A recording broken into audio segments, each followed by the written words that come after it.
తులవారి గనక చూసుకున్నట్లయితే ప్రధానంగా తులవారికి ఇక్కడ గమనించినట్లయితే మీ లగ్నాధిపతి శుక్రుడు అవుతున్నాడు.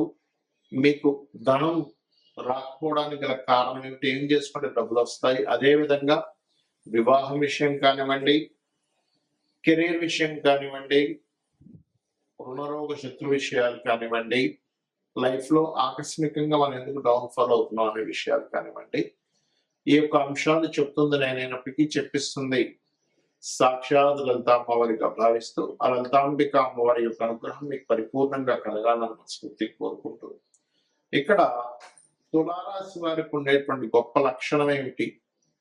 బ్యాలెన్సింగ్. దేన్ని ఎలా బ్యాలెన్స్ చేయాలని మీకు చాలా బాగా తెలుసు, చాలా బాగా బ్యాలెన్స్ చేసుకోగలుగుతారు. ఎక్కడో శుక్రుడు పాడైతే మనం చెప్పలేం కానీ కోర్టులో జాతకం. బట్ ఇది ఒక మంచిది. ఇంకోటి ఏంటంటే వీళ్ళు సహజంగా వాళ్ళు ఎలా ఉన్నా సరే చూడడానికి ఆకర్షణీయంగా కనిపిస్తుంటారు. తులా లగ్నానికి ఉండే స్పెసిఫిక్ తత్వం అది.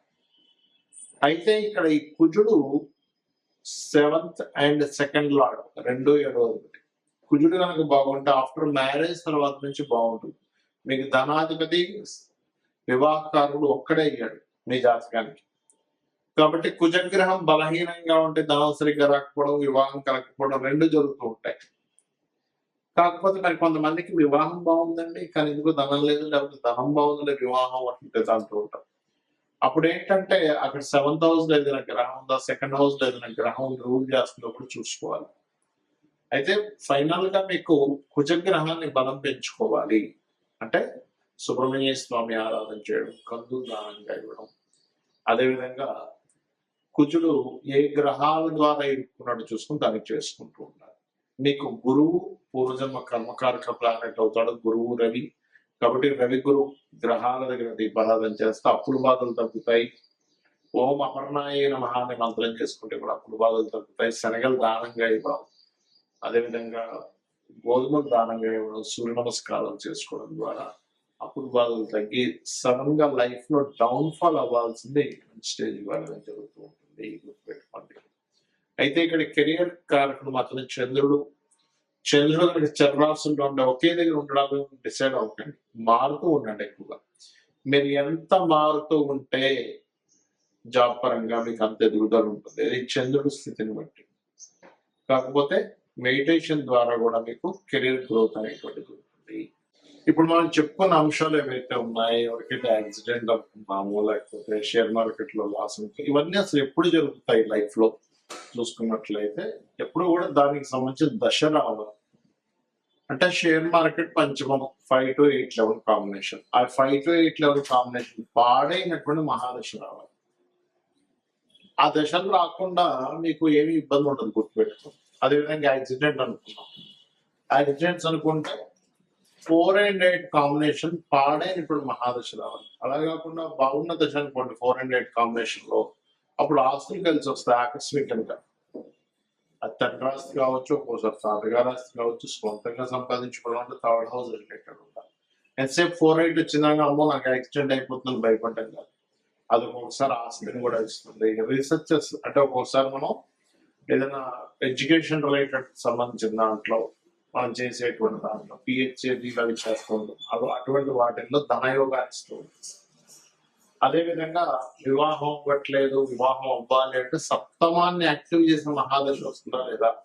ఒక్కోసారి సప్తమాన్ని డియాక్టివ్ చేసే మహాదశలు వస్తుంది, అంటే 6వ అధిపతి మహాదశ. ఓకే. అదేవిధంగా 12వ అధిపతి మహాదశ, లేకపోతే 9వ అధిపతి మహాదశలు, ఇవన్నీ కూడా సప్తమాన్ని డియాక్టివేట్ చేస్తూ ఉంటాయి. అప్పుడు అది ఏమవుతుంటుంది, మనం ఎంత ప్రయత్నం చేస్తున్నా అది ముందుకు కదలదు. అప్పుడు ఓకే, ఈ గ్రహాల వల్ల వస్తుంది కాబట్టి ఈ గ్రహాలకు దానం.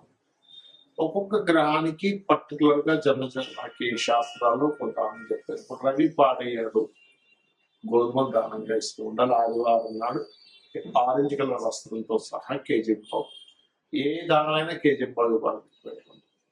చంద్రుడు అనుకోండి బియ్యము, తెలుపు రంగు వస్త్రం, blouse piece. Okay, blouse piece లేదా షర్ట్ పీస్ ఇస్తారు, ప్యాంట్ పీస్ ఇస్తారు, మీ ఇష్టం. కుజుడు అనుకోండి కందులు, రెడ్ కలర్ క్లాత్. బుధుడు అనుకోండి పెసలు, గ్రీన్ కలర్ క్లాత్. ఒక ఒకవేళ గురువు పాడయ్యాడు మీ జన్మజాతకంలో, ఆ గురువే మీకు అక్కడ మహాదశనాథుడయ్యాడు, అంతర్దశనాథుడయ్యాడు ఒకసారి, ఆ మీ యొక్క విషయాన్ని అపురూపంలో లేకపోతే వివాహం వెనక్కి వెళ్ళే విషయంలోనో, సంపాదన సరిగ్గా లేని విషయాలకు అది కనెక్ట్ అయింది. అప్పుడు శనగలు దానంగా ఇవ్వాలి ఎల్లో ఫ్రూట్. శుక్రుడు పాడయ్యాడు అనుకున్నదా మీ జన్మజాతకంలో, బొబ్బర్లు తెలుపు రంగు వస్త్రము దానంగా ఇవ్వాలి. శని అనుకోండి నువ్వులు and blue colour cloth, Rahu అయితే మినువులు సిమెంట్ కలర్ క్లాత్, కేతు అయితే ఉలవలు మల్టీ కలర్ క్లాత్. అయితే ఎప్పుడు కూడా చాలా మంది దానం ఇచ్చేటువంటి విషయాల్లో కూడా ఏమంటే మేము ఆలయానికి వెళ్ళి అక్కడ ఒక మూలను పెట్టేసి వెళ్ళిపోతాము అంటుంటారు. అలా మీరు కనుక మూలను పెట్టేసి వెళ్ళిపోతే అది దానం కిందకి రాదు. మీరు మీ అకౌంట్ లో ధనం పడాలనుకుని ఏం చేస్తారు, మీరు చక్కగా బ్యాంక్కి వెళ్ళి డబ్బులు తీసుకెళ్ళి చెక్ తీసుకెళ్ళి మీ అకౌంట్ నెంబర్ ఏంటి, మీ పేరు ఏమిటి, ఏ ఏ బ్యాంక్ లో వాళ్ళకి వేయాలి, ఏ అకౌంట్ లేదా మీ అకౌంట్ లో వేయాలి అనేటువంటి అనేకమైనటువంటి విషయాలు మీరు వాళ్ళకి చెప్పి వాళ్ళ దగ్గర ఒక స్టాంప్ వేయించుకొని రసీదు తీసుకొని వస్తారు. అంటే ఏంటి, మీరు పర్టికులర్ గా మీ గోత్రము నామము ఏ పర్పస్ అనేటువంటిది కూడా దానం ఇచ్చేటువంటి ఎవరికైతే ఇస్తున్నారో వాళ్ళకి మీరు చెప్పాలి. అప్పుడే అది వాళ్ళ సంకల్పం చదువుతున్నప్పుడు ఆ దానానికి వాల్యూ ఉంటుంది. సరే గోవులు మనకి దానం ఇవ్వడానికి సరైన పర్సన్స్ దొరకట్లేదు, గోవులు తినిపించవచ్చా, ఖచ్చితంగా తినిపించవచ్చు. అయితే నువ్వులు తినిపించకూడదు, అది ఏదైనా ప్రెగ్నెన్సీతో ఉందంటే అది మళ్ళీ మిస్క్యారేజ్ అవుతుంది, అది మళ్ళీ పాపం పుణ్యం కాస్త. రవికి సంబంధించిన వాటిలో గోధుమ రవ్వ తినిపించవచ్చు, చంద్రుడైతే బియ్యం పిండి తినిపించవచ్చు, కుజుడైతే క్యారెట్స్ తినిపించవచ్చు, గురువు అయితే అరటికాయలు తినిపించవచ్చు, బుధుడైతే ఆకుకూరలు తినిపించవచ్చు. అందులో గోంగూర తినిపిస్తే గోవుకి చాలా చక్కటి స్ట్రెంత్ వస్తుంది. శుక్రుడైతే తీపి చపాతీలు తినిపించవచ్చు, శని అయితే బెల్లం తినిపించవచ్చు, రాహు అయితే అదే బెల్లము ఉండలు 4 చేసి తినిపించవచ్చు, కేతు అయితే గ్రాసం తినిపించవచ్చు. ఈ రకంగా ఒక్కొక్క గ్రహాన్ని బట్టి మనం వెంటనే ఈ ధాన్యాలు తీసుకొని దాన్ని తినిపించాం. అదేవిధంగా ఎప్పుడు కూడా గుర్తుపెట్టుకోండి, చాలా మంది వాళ్ళ లైఫ్ లో ఏదైనా ఇన్సిడెంట్స్ నెగిటివ్ గా వెళ్తున్నాయంటే వెంటనే వాళ్ళు చూసుకునేది ఏంటంటే ఏనాడ్స్ అని, అర్ధాష్టమిస్ అని, అష్టమిస్. దీనివల్ల మొత్తం లైఫ్ పాడైపోతుంది అనుకుంటారు. అసలు అది కానీ కాదు, అది కేవలం మీకు స్లో మందుడు అంటారు జ్యోతిషాస్త్రం వచ్చిన. శనిక్షర, శని అంటే అర్థం ఏంటంటే స్లో మూమెంట్. మనకి ఏదైనా సరే ఒక స్లో అవుతున్నప్పుడే మన లైఫ్ లో మనం సరిగ్గా ఆలోచించుకుని మనం ఎక్కడ రాంగ్ స్టెప్స్ వేస్తున్నాము, ఎక్కడ రైట్ స్టెప్ వేస్తున్నాం అనే విషయాన్ని మనం పూర్తిగా అర్థం చేసుకోగలుగుతాం. అలాగే మరొక విషయం ఏంటంటే ఇక్కడ గమనించినట్లయితే ఈ యొక్క కాలసర్ప యోగాలు కూడా మీ జాతకంలో నేను ఇప్పటికీ చాలాసార్లు ఎక్స్ప్లెయిన్ చేశాను. 180 మంది దేశ నాయకుల ముందు కాలసర్ప దోషము, మరి వాళ్ళందరూ ప్రెసిడెంట్లు. ఒక్కసారి ఆలోచించండి, ఏదో మూఢత్వంలో కాలసర్ప యోగం ఉంది, నాకేమీ కలిసి రాదు, నా జీవితం ఇంతే, నాకేం చేసినా కలిసి రాదు, నా మూఢత్వం ఉండకండి. జ్యోతిషాస్త్రం అంటే మనకు వెలుగునిచ్చేది, అసలు మీకు రూట్ ఎటుందని చెప్పేది. అంతగా నీకు ఎందుకు పనికిరావు, ఎందుకు పనికిరావు అని చెప్పడానికి జ్యోతిషాస్త్రం అవసరం లేదు. కాబట్టి ఎన్నాడ్సరి కాల్సిపోయే ఒక విషయంలో పెద్ద సీరియస్ గా తీసుకోకుండా ఏమి కాదు. మీ పర్సనల్ చార్ట్ లో ఉండే మీ మహాదశలు, అంతర్దశలు, ఇప్పుడు మనం చెప్పుకున్నాం 5 అంశాలు.